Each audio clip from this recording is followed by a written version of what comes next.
The internet is so vast. There are so many options out there, so many different businesses that people can choose from. Why should they pick your business? You need to tell them that.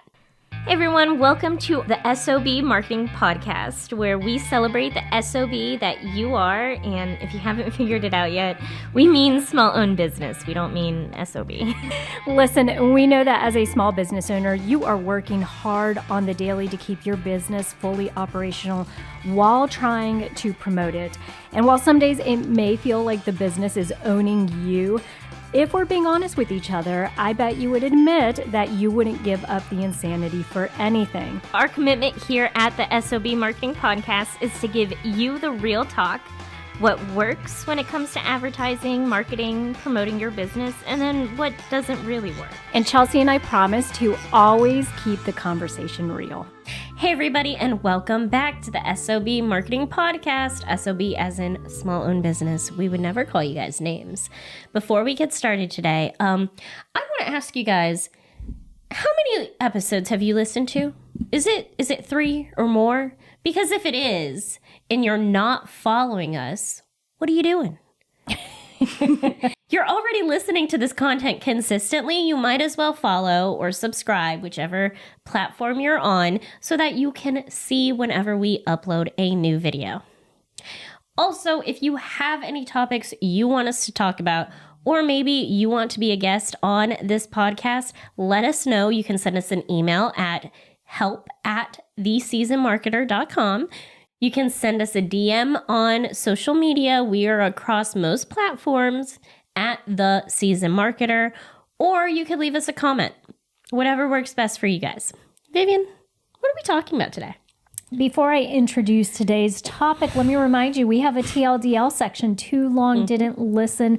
That's something that is specific to our podcast. Yep. We know you small business owners out there are busy. So that means if you are listening, you don't have time to listen to the full length episode, you can skip to that TLDL chapter. Chelsea will give you a very brief synopsis of the conversation. And then when you have time, you could come back and listen to the full length conversation, because we do think that these conversations are extremely important to growing your small business. So today's topic, without further ado, this is going to be the first of a 2-part series. Oh, okay. Yeah. So, you know, we're hooking you guys in for at least 2 more episodes. So go ahead and hit that subscribe button. This series is going to be focused on attracting customers. Yes. All right. The reason we split it up into 2 parts, though, is because there are 2 very different buckets of people, you know, and the way you approach these people. So this first part is going to be talking about how to attract new customers. Okay. And then the second part next week is going to be how to attract established customers. Okay. Reoccurring customers. Okay. So 2 very different approaches, 2 very different things. And we hope that as marketing professionals, we can, you know, just drive home the point that you need to be paying attention to both. Yes. All right. So as we know, Chelsea has said this before, new customers, it costs you 5 times more money to draw a new customer in. But we know that once you get them in the pipeline, they're worth a lot of money to you. Yes. Right? So then your job is to try to make them a reoccurring customer, because it's not only 5 times cheaper to do that, but then you have built up trust and credibility. And so these conversations are going to be centered around the differences between the 2. Yeah. And what approaches and recommendations we have depending on which one you're trying to draw in. Absolutely. So this first episode, we're talking about specifically attracting new customers. Yes. The expensive people, y'all. I'm leaving that in. That was funny. You okay? I'm good. All right. I'm good. So where do you want to start the conversation today, Charles? I want to start this conversation by saying there are differences between attracting new and reoccurring customers. Yes. That does not necessarily mean that we're not going to be talking about same marketing strategies, because I don't want to label any of them as only for new or only for existing. So what I mean is, for example, digital marketing. You can use digital marketing to attract both type of consumer or customer, but the way that you do it is going to be different. Absolutely. And I love that you brought that to the forefront before we even dive into the nitty-gritty part of it, because I do think that's where anytime you start labeling things like, I just don't like extremes, right? I don't like saying like, hey, you can only use this if you're, because that doesn't make sense. And I think it also begs the question, are you being creative enough? Because you can absolutely utilize some of the marketing channels for multiple different goals. Yes. All right. Now, that doesn't mean there are some marketing channels that work better. Yes. Because of what the goals are, depending on who you're attracting. So let's talk about the type of goals you should have when you're trying to attract new customers. You're going to focus on brand awareness, building trust and credibility, and informing these potential customers of who you are. Those are going to be your top goals. Yeah, and that changes, I think, the way you approach your marketing, because think about this, y'all. You're trying to get the attention of a new customer. Yeah. It is very crowded. Right? Yeah. So, I mean, just take a scroll through a Facebook feed or an Instagram feed, TikTok, and you're going to see that there are lots of people competing for somebody's time, even if that time's only like 60 seconds, right? There's lots of options out there. So I do think that your approach when you are setting your goals is going to have to, I don't know, just take that into consideration, right? You need to say, what is the best way for me to go about building awareness around my brand, right? What's also going to give me the biggest bang for my buck? What is going to allow someone to suddenly trust me when they don't know me from Adam? They've never heard of me before. What can I portray or tell them to automatically start to build that trust within somebody that, you know. Vivian, I don't want to get too off topic, but who's Adam? What? What are you talking about? You don't know that phrase? No. They don't know me from Adam, like Adam as in Adam and Eve? I've never heard that. The first humans on No, Earth? I know who Adam and Eve are. I've just never heard that phrase before. Yeah, basically, like, you don't know me from, like, you don't know anything about me. I feel like it'd be easier to just say you don't know me. All right, let me Google this real quick because I want to know what Google says about this phrasing. Okay. Per Google, Okay. the idiom, they don't know me from Adam, means that someone is completely unfamiliar with the speaker or the person being discussed. So they have no knowledge of them at all. It implies a lack of acquaintance or recognition. Look, I understood the phrase, okay? I just had never heard that before. But let's move on, y'all. We're going to add this to brand evangelist. Yeah, that was something you hadn't heard of before No, either. I've never heard that before either. Now I'm very acquainted with it, though. I understand. So goals. Your goals are going to be different. We just discussed that. Your focus is going to be different as well. And this is where we're starting to narrow down and really get specific with things. For new customers, because your goal is to build awareness, your focus is going to be on visibility and getting fresh eyes on your brand. So that's going to be ads, that's going to be SEO, that's going to be social media, those sorts of things that allow you to blast your information in front of people. Yeah, and I think we always talk about target audience, right? And so I guess that's always going to be at the forefront. When we talk about visibility, getting your business in front of fresh eyes, you need to know your target audience extremely well, because you need to know what you can leverage to get in front of those fresh eyes. Yes. So let's say, for example, you're a mom who has a YouTube channel that does cooking stuff, right? Because you are launching a cookbook. Okay. A blog is a great place to do this, because think about it. if my target audience is other busy moms and I am all about making quick recipes that they can use that isn't going to take them like 3 hours, then writing a blog that has the recipe for a quick, I don't want to say pancakes because pancakes don't take 3 hours, a quick lasagna or whatever it is, right? Okay. A one pan dinner recipe.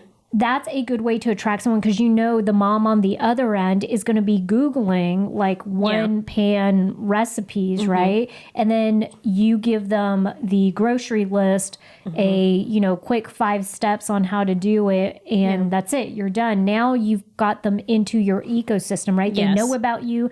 And if your recipe's good, they like it and it's really easy for them to use, then they're like, oh, well, then maybe I'm going to start following them so that way I can see what other recipes they have. Yes, and if the recipe is good, then they build trust because they're like, oh, I trust this person. This was a good recipe. I giggled earlier, Vivian, because I was wondering, I wasn't going to ask. You're always laughing at me. Well, yes, that's true. That's part of it. But as people may know, I don't like cooking. It's just not appealing to me and I don't enjoy it. We get HelloFresh because I like making sure that we're eating healthy throughout the week. So one time I was like, I'm gonna cook for Tim.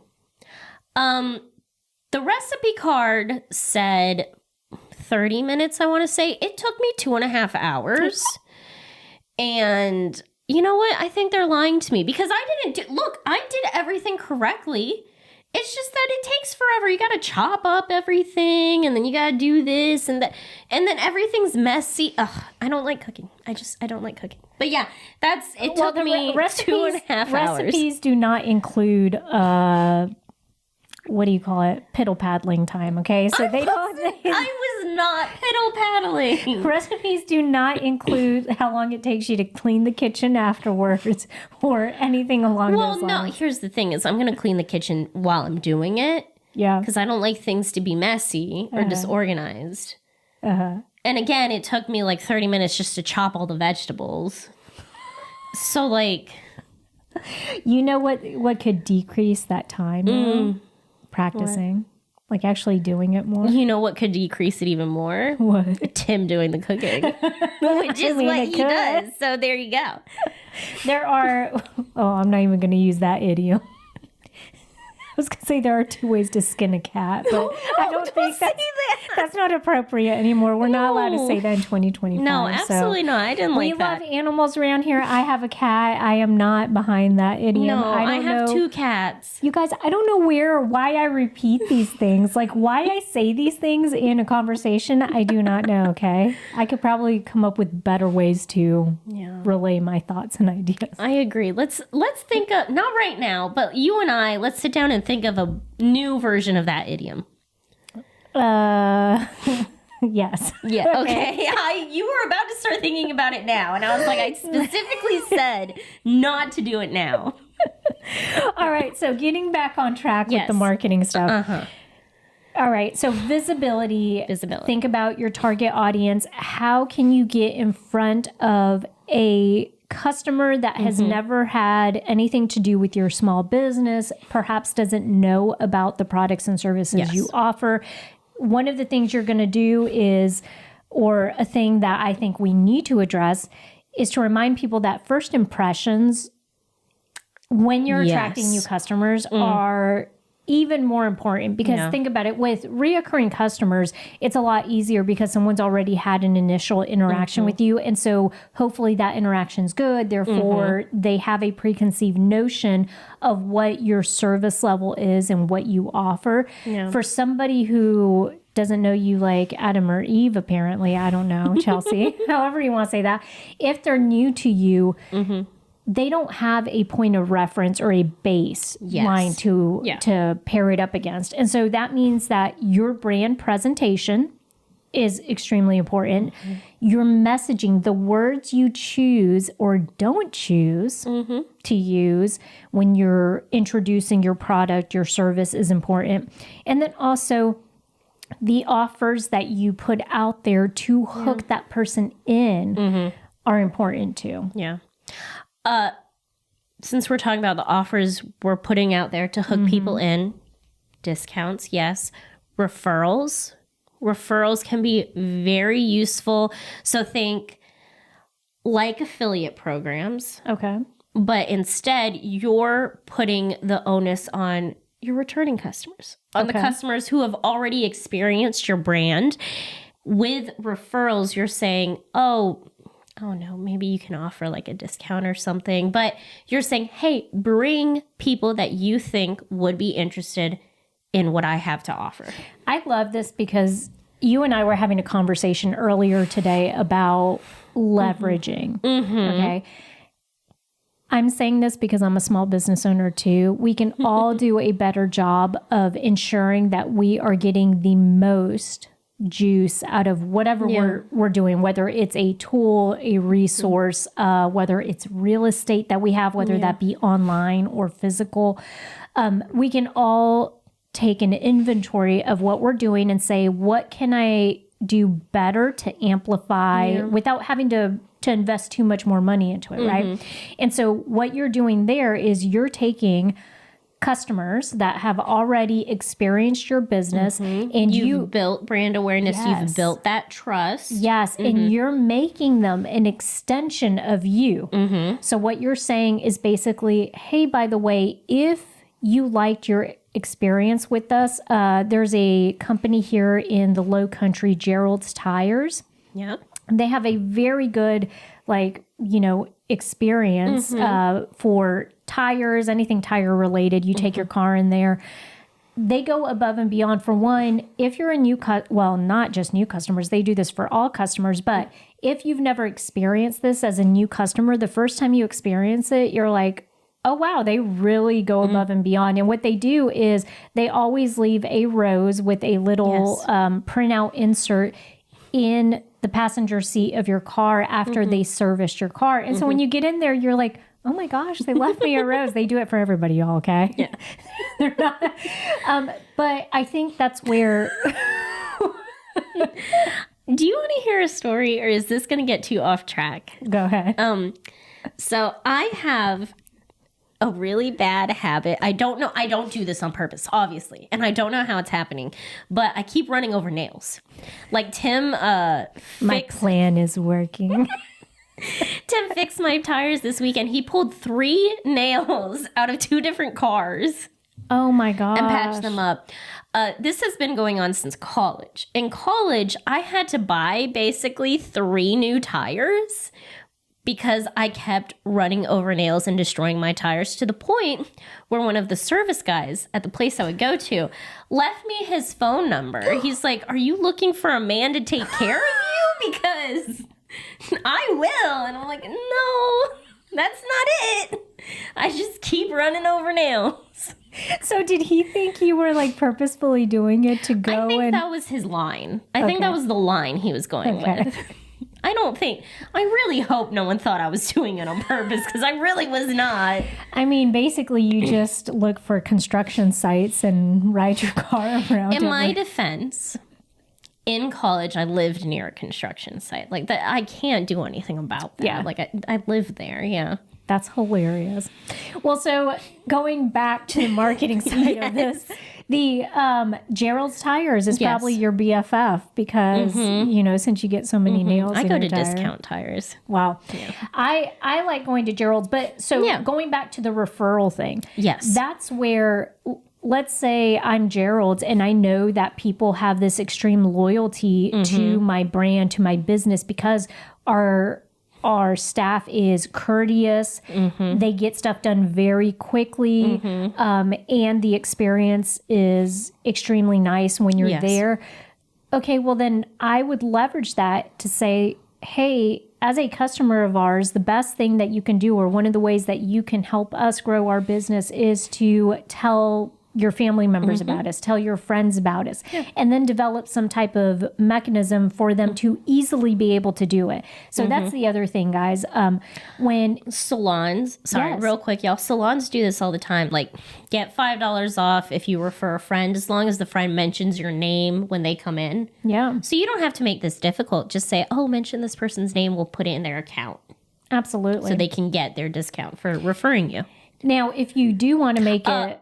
Sorry, really quick. I know in the past, Bray used to do this, and it would go both ways. So each person got $5 off. Okay, so the new adding customer... a little more incentive for the new customer. Like, not only does the recurring customers really want the person to come in to get $5 off, but also the new customer is more likely to come in because they'll also get $5 off. Yeah.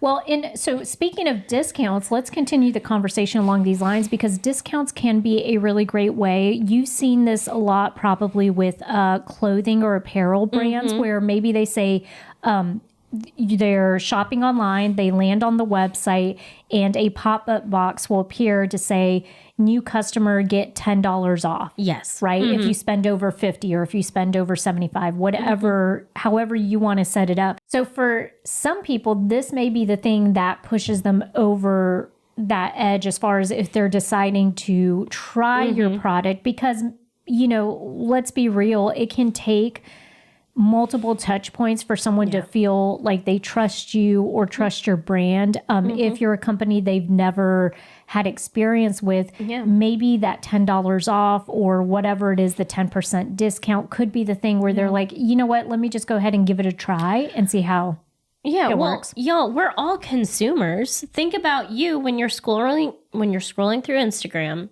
you see a brand, you've never heard of it, you decide to check it out.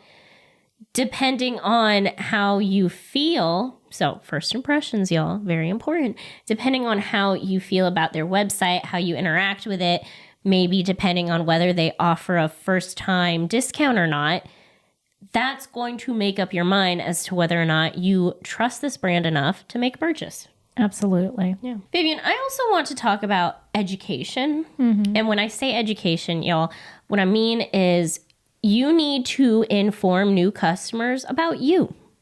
They want to know about your brand and whether or not they're willing to make a purchase from you. Knowing about your brand is going to impact that. So you need to explain who you are, what you do, how you're different. Yeah. That's really important because think about how many, like, the internet is so vast. There are so many options out there.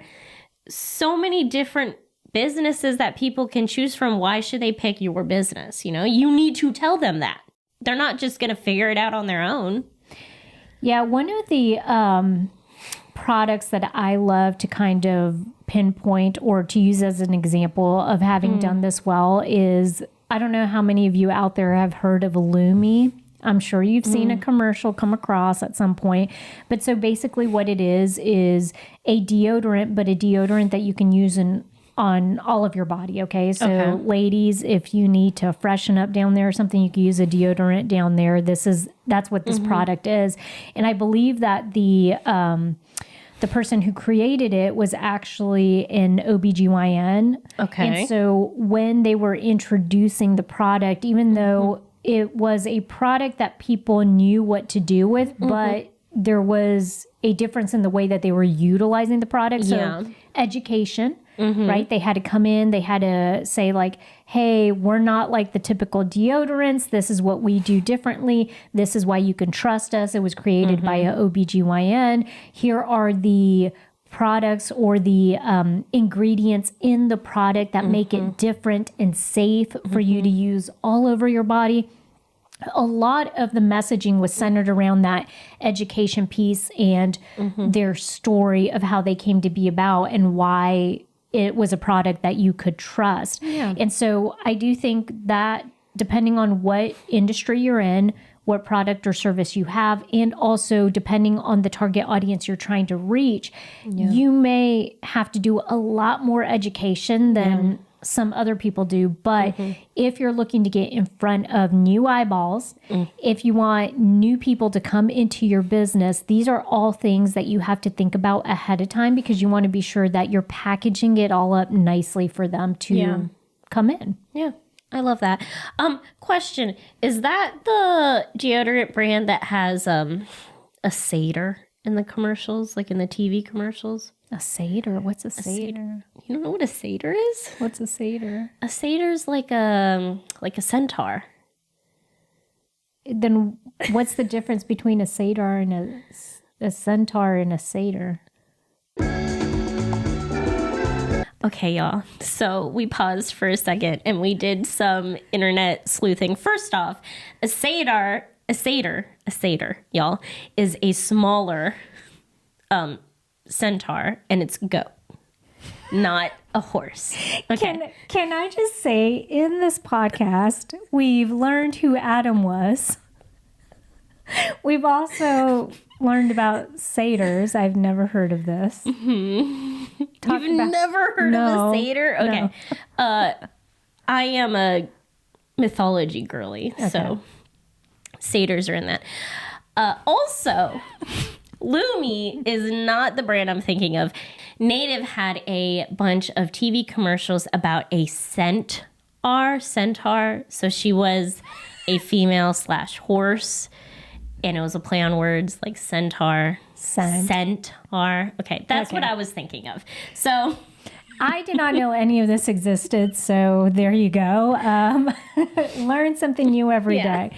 All right. So it was not Lumi. No. But I don't remember what we were talking about. All right. So Well, you know what? We're going to hard pivot, y'all. We're going to move away from satyrs and centaurs because I want to bring up how partnering with local businesses can be a great way for you to get first impressions and new eyeballs. Okay. Yeah. Yeah. Because if you're just starting out in your local community, y'all, small business owners, you need to be a part of your community. That's going to help you become a staple. Let me make a pitch here. If you guys don't have a small business community, come join ours. We have the S.O.B community. Yes. We meet once a week via Zoom, and we get to have hour-long conversations about all things marketing, including what you want to know about, how it relates to your business. So come join ours if you don't have one. Yes. But finding ways to partner with local businesses can be a great way to get new eyeballs because you're tapping into their target audience. Now, it's important to remember you want to focus on your target audience. So make sure that you guys align, that it makes sense for you to be partnering with this business and that they have the same audience that you're looking for. But again, a great way to get fresh eyeballs and tap into someone else's already built audience.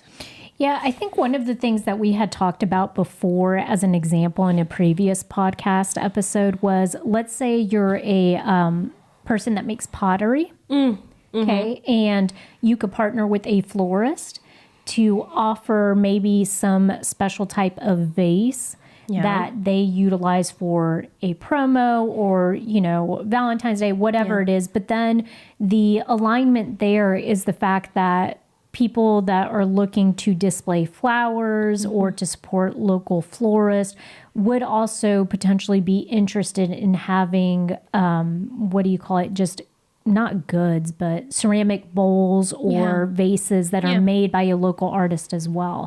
And so that's where you can get really creative, see what other types of industries or businesses may be great feeders into yours.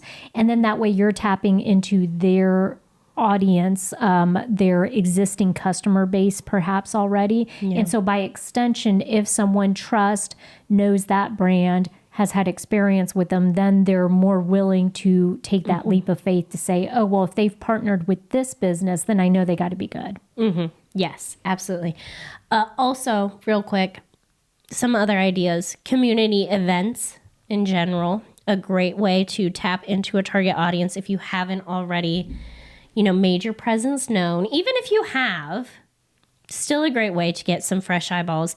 Friend deals, like bring in a friend deals. Okay. Those can be useful as well. So again, popular with salons, like get a discount when you bring in a friend, like you both come in to get your nails done. It could be like a BOGO free deal. I don't know. That might be a little too intense. Yeah. Because you are giving like an entire service for free. So, but that's just an example.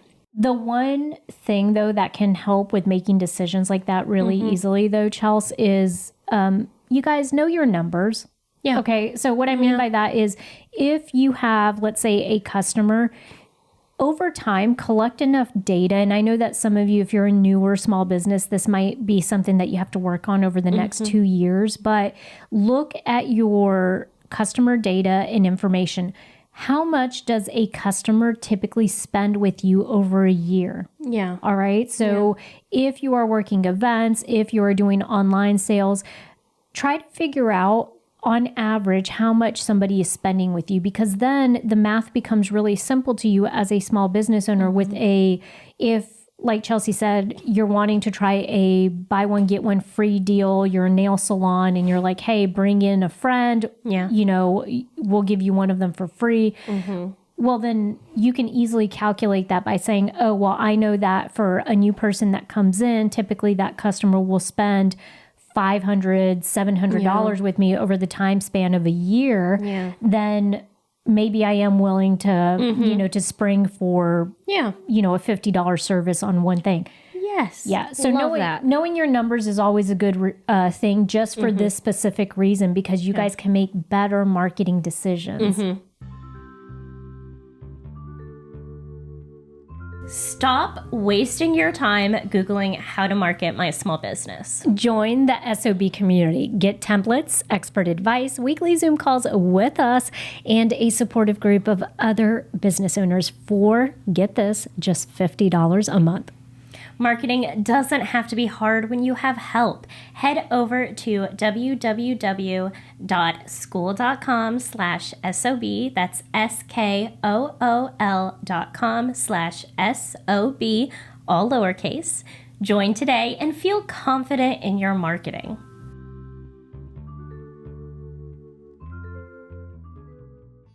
Let's talk about low barrier entry. So kind of what we're talking about now, you're offering to soothe, I don't want to say the pain, but it can be difficult to take a chance on a new brand or a new business. So especially if they're spending quite a bit of money on it. Oh, absolutely. Okay, so depending on what service you have, right? Or product. Or product, yeah. So lowering the barrier of entry, maybe you're offering a free trial, like we're talking about now, or discounts, BOGO deals. Lead magnets can absolutely help. I think cosmetic companies do this really well. So, for example, let's say you're maturing, as I am, right? And so they always say that, mature skin, you don't use the same products you used when you were, like 18. And so there are companies that will have these quizzes to say, hey, let us match your skin tone. Let us match, let us give you the colors that look really great on you or whatnot. And so they'll have a quiz that you can take. The reason it's low barrier, like you're saying, is because this gives them an opportunity to shine and to really prove to me that you know what you're talking about, right? And then in the response or in the results, you pair the products that you sell with it. It makes it so easy for me because now I'm not having to research the stuff on my own and spend like 30 minutes on your website trying to figure out what product's going to be best. Instead, I've taken your quiz. It's free. And you've said, by the way, Vivian, based off of the information that you've put, you have oily skin, this and that, blah, blah, blah. You have an easy makeup routine. You don't like spending a lot of time of it.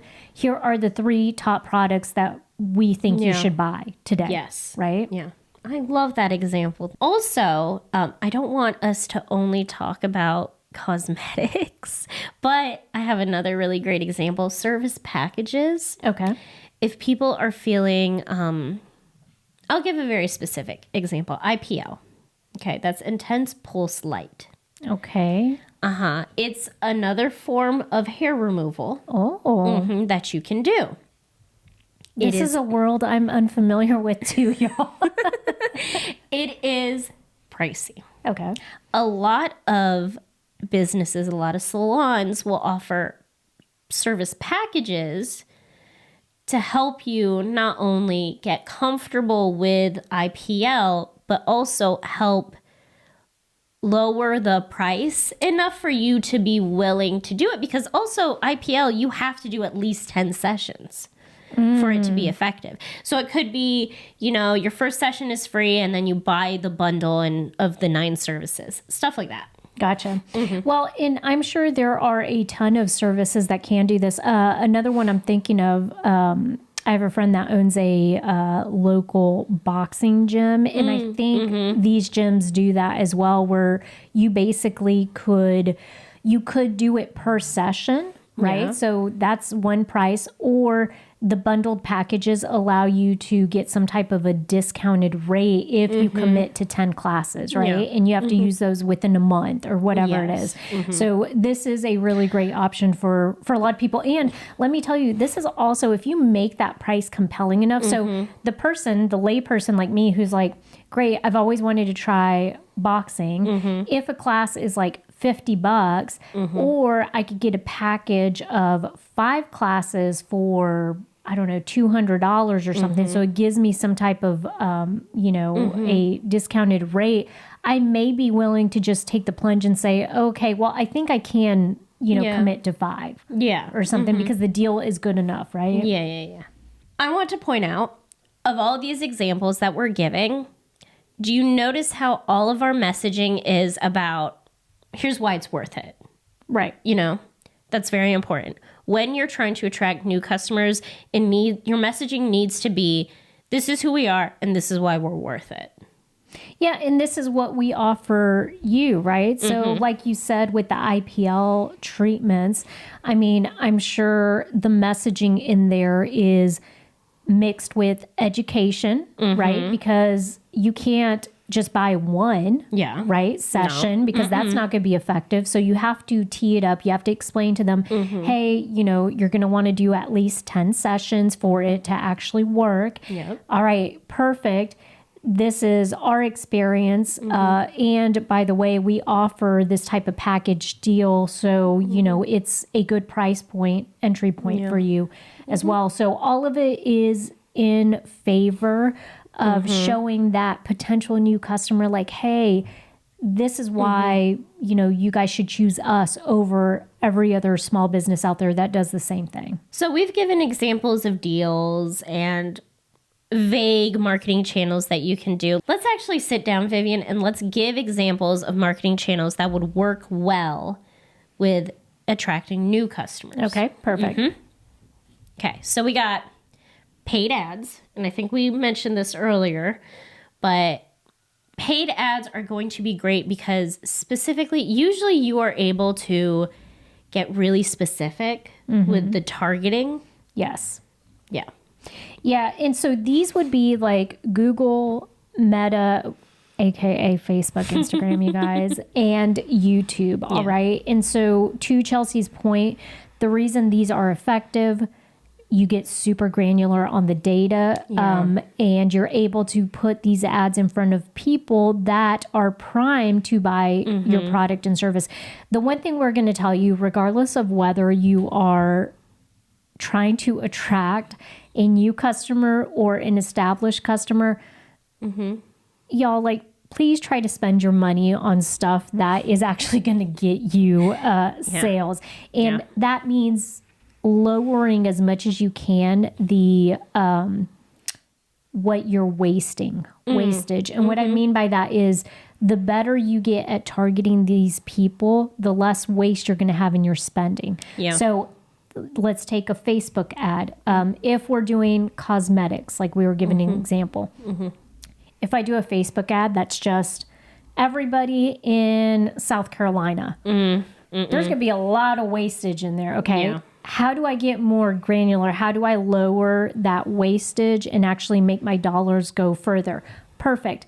It's for mature women. So therefore, I'm going to do, that's my cosmetic company. I'm going to do women in the state of South Carolina who are over the age of 40, who have a income level of, 60,000 and above, whatever. You're starting to get so granular that then you're targeting a very specific person, and that person's more prone to buy, especially because if you can serve them more ads, right? We know that it takes 7 to 8 touch points now for someone to actually, take their pocketbook out and want to spend with your business. What, pocketbook? I love that you say pocketbook. Who has a pocketbook? What is a pocketbook? Is that just a wallet? Like, it's a purse. It's another way to say a purse. It's your pocketbook. Purse. Okay, sure. All right.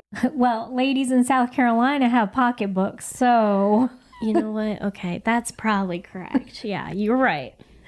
But that's where, regardless of if you're attracting that new customer or an existing customer, we want you to just get in the habit of being sure that you're putting as much information around this person as possible. Absolutely. That's why, y'all, if you haven't listened to our episode on how to build a customer avatar, go listen to that, because that'll help you narrow down and create a person who is your target audience that will help you better understand who you're trying to connect with.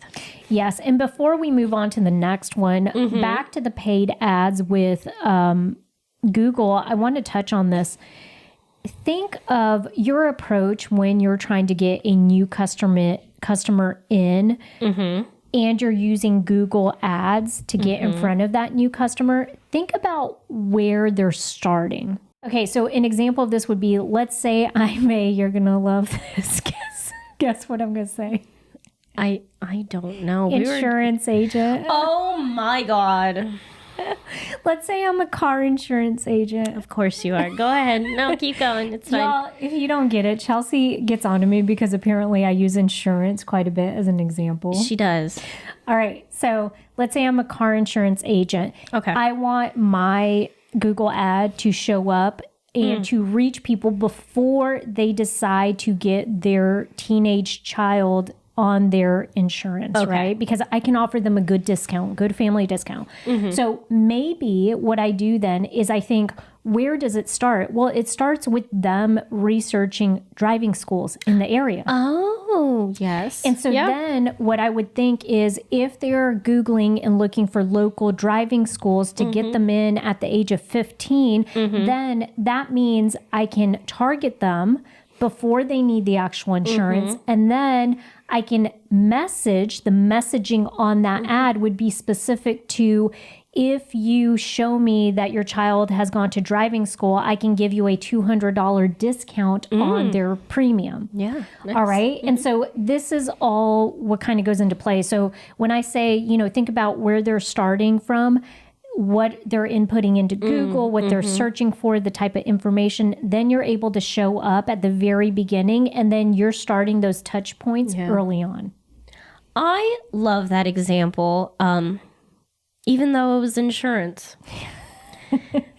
Maybe, I wonder if in another life I was like an insurance agent. And you were such a good one that it's carried on? Yeah, like back in the caveman days, I was like, let me insure your cave. What were you doing from caveman? Like, hypothetically, if we're talking about reincarnation, what were you doing between caveman insurance and now?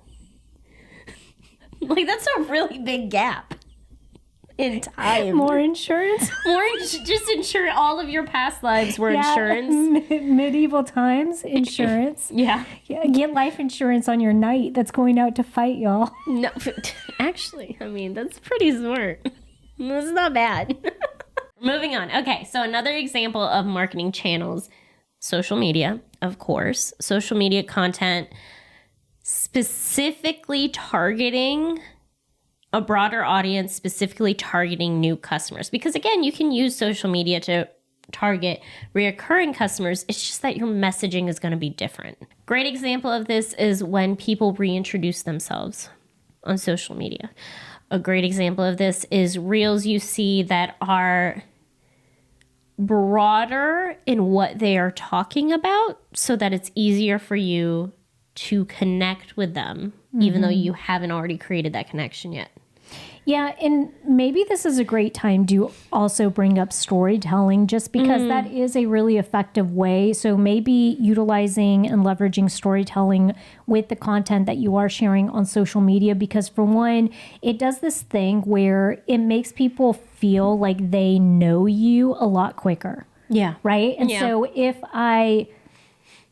I'm just unaware of your business, but I see a reel pop up and it's you basically telling a story of, we know a lady who sells candles, Chelsea. Okay. And yes. you had shared with us that part of the reason that she does this very specific type of candle is because her house had actually burned down. Oh no, she does wax melts. I was going to say, she does wax melts specifically because a candle burned down their home.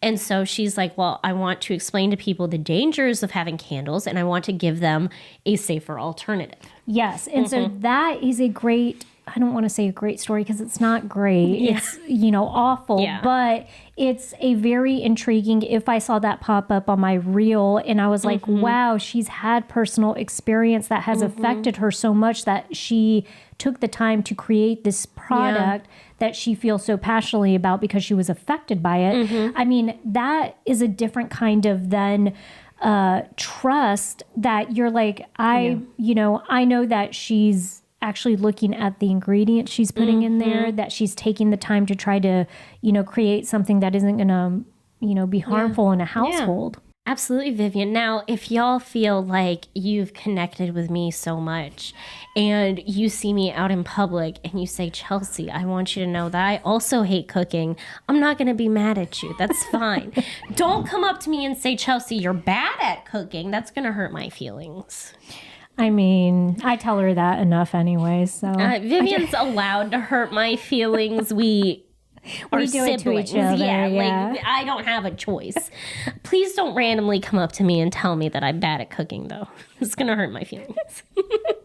All right, so the next one, we've already kind of touched on this, collaborations, Chelsea. But along the same vein, sponsorships or events. Yes. All right, so tell me the idea behind sponsorships. I'm trying to attract new customers. Why would sponsoring somebody's little league team in the community, or why would sponsoring, a local event, getting my logo on it, on the promotional materials, why would that potentially be good to attract new customers in? Well, this is another great example of tapping into someone else's target audience. And as long as you're aligned and their target audience is your target audience, then this is a great way for you to say, hey, not only do I, believe in whatever event I'm sponsoring, but I'm also here.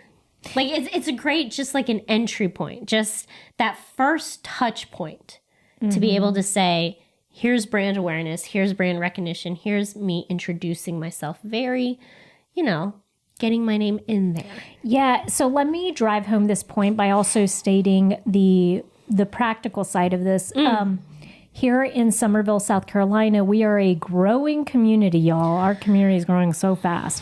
Okay, well, so sorry. Her eye roll. I hope you're watching this on video, you guys. She eye rolled so hard. But there are a ton of events, family-friendly events here. Yeah. And what I love about the events in particular is, let's say that you're a small business that just opened up in a very specific neighborhood, or you're within 2 miles of a neighborhood that you could tap into.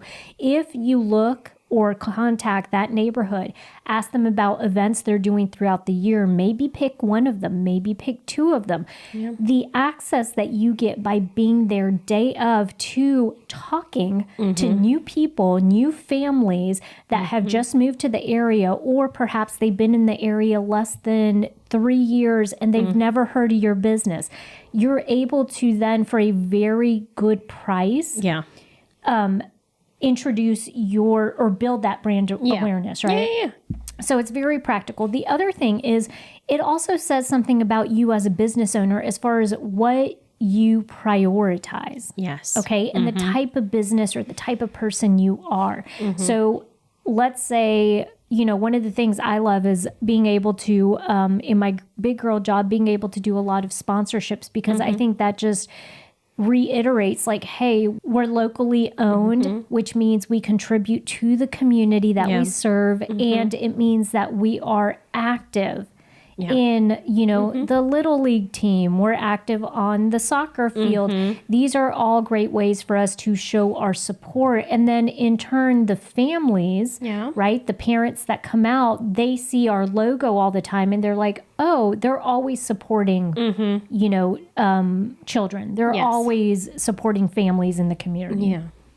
They're always supporting like physical activity. Yes, absolutely. So pick the stuff that aligns with you as a business and then move forward and do that. If you're a daycare, I mean, great. Then ask the local elementary schools what, you know, events they have. Because if someone has a child in that elementary school, they likely also have children that are younger, right? That you potentially could get into the daycare. Vivian, earlier in this episode, we talked about, well, we touched on SEO. So I want to come back to that. Optimized websites, optimized landing pages, you know, SEO terms, very important because people are always looking for stuff. You know, people are Googling things, searching for things. Yeah, absolutely. And these websites, I mean, you guys, gone are the days. I mean, everyone's online now. Right? They're always looking for stuff. So gone are the days of you questioning, should I even have a website? The answer is yes. Okay. It's just a matter of like, you know, what type of information you want to have on there. Be sure you're utilizing resources, whether that be Wix or Shopify or whatever to get that up and to make it as manageable as possible for you as a small business owner. But I do think there are some pretty cool things that you could do with landing pages. So for example, you know, when we talked about that example with mature skin and cosmetics, if they are utilizing a quiz, putting that quiz on a landing page that's like something like, you know, a handle that says, I don't know, caringformatureskin.com or something, right? You can ensure that you're driving as much traffic to something like that as possible. The last little channel I have is lead generation, which I feel like we have touched on quite a bit in this episode. So opt-ins, freebies, free trials, that sort of thing. Yeah. And so let me make this point with emails. All right. When you look at attracting a new customer, you guys, the payoff should be eventually to get a sale, right? Yes. Okay. The second payoff should ultimately be to get them into your ecosystem, to convert them into a reoccurring customer. Everything you do should align with that, meaning the customer service they receive, the actual product or experience with the service. All of that plays into it. Additionally, asking them to join your email list is a part of that, because what better way, how are you going to convert them from one-time buyer into consistent several-time buyer? It's through the communication you do. And so the second part series that we talk about next week is going to be about that specifically. But use your new customers coming in. There are always going to be two payoffs. Ultimately, the sale, but the second payoff is going to be the reoccurring sales. Okay, so just remember that there's always going to be two main goals to that new customer. Yes, absolutely. Okay, Vivian, are we ready for the TLDL? Let's do the TLDL. Can I do the download? Okay, y'all. So if you skipped ahead to this chapter, TLDL, too long didn't listen, that's fine. When you have a chance, go listen to this entire conversation. No judging. No judging. Absolutely. We understand. We are also small business owners. We are also busy. But when you get a chance, listen to this entire conversation because it'll make more sense. Quick summary, attracting new customers is a little different from attracting reoccurring or returning customers. Your goal is going to focus on brand awareness and building trust and credibility with that potential customer. You want to focus on visibility, focus on first impressions, educating the potential customer, and giving them a low barrier entry point, right? Your messaging is going to focus on who we are, like who you are as a business, and what you can do for that consumer. There are multiple marketing channels you can use. Some great examples is going to be paid ads, social media, collaborations, sponsorships, events, optimizing your website, so SEO, and lead generation. Just remember that your content is going to focus on education, introducing yourselves, and it's going to be very benefits based. So it's going to focus on all the benefits that your product or service can give a potential customer. Yes, that was a great wrap up. Good TLDL. Oh, thank you. Friendly reminder, you guys, if you have not left us a review, please do so. That is going to help to get this podcast in front of other small owned businesses. And, you know, we just want to grow the community around here. We think that knowledge is power, and we want to take our experience in marketing, share it with you guys so that you can skip several, you know, mistakes and just kind of go straight to making money part of it and feeling confident in your marketing. So as always, thanks for joining us, and go be the best SOB you can be.